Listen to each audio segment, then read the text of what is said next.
know, in the olden days, my answer to that question would have been what good friends everybody is, but that's not true anymore. So I guess that one of the answers would be how dysfunctional it is and why.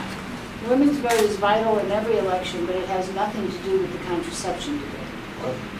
It is, women's vote is an economic vote by and large, and it is the majority vote, and so it is something that politicians of both parties have to woo.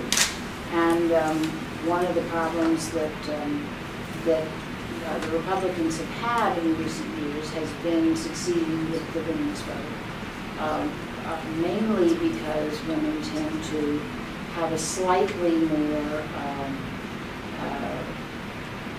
sympathetic view of government as the recipients of government programs like Medicare and Social Security, much more so than men because they live longer, and as the caretakers of people on those programs, as well as the workers in places like the welfare offices and schools and hospitals and arts programs and government agencies.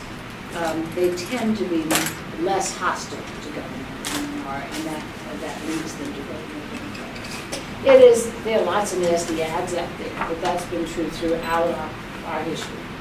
People have said terrible things about candidates, and it's just part of the game. But when it happens to you, if you're a candidate, suddenly it's the worst thing that's ever happened. And I certainly understand that. Nobody wants anybody saying those things, particularly when they're wildly untrue in many cases.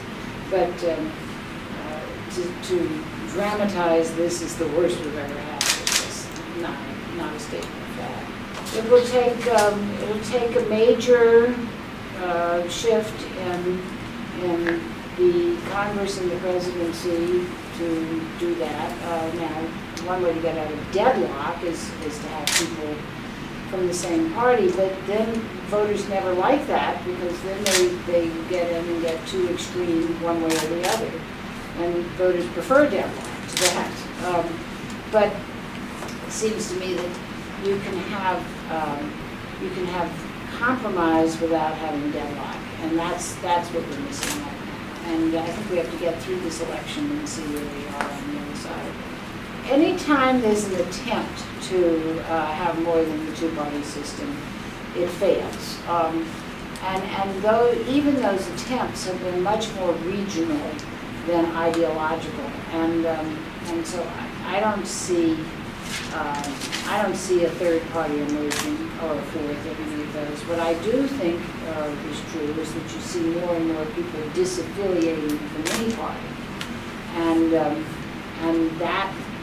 that puts those people in a very strong position because they become the deciding voters in the election. Anybody who tells you that they know what the Supreme Court is going to do is making it up. But from the arguments over the last few days, it sounds strongly like they certainly don't think that this is a tax, so that goes away.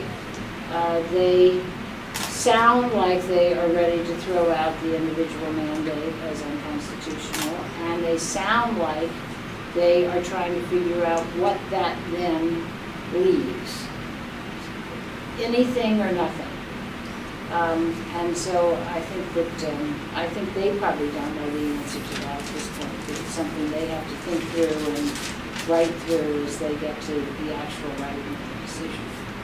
It's the single most absolutely self-destructive thing I've seen happen in a political party in a very long time. And it goes completely against basic Republican principles of wanting people who work hard and have strong family values and all of that in the country. And it has been, they have put themselves in a position where it's going to be very, very difficult for them to get the Hispanic vote, and it's the fastest growing vote in the country. It is an incredibly suicidal act, and it's something that lots of people in the party keep saying, particularly the Bushes. But there's just an attitude that this is the way to win in primaries, and they're right about that. It is the way to win in primaries. When I think about interviews, often the people who are most interesting to interview, the people whose stories you remember the most, are not famous people at all or powerful people.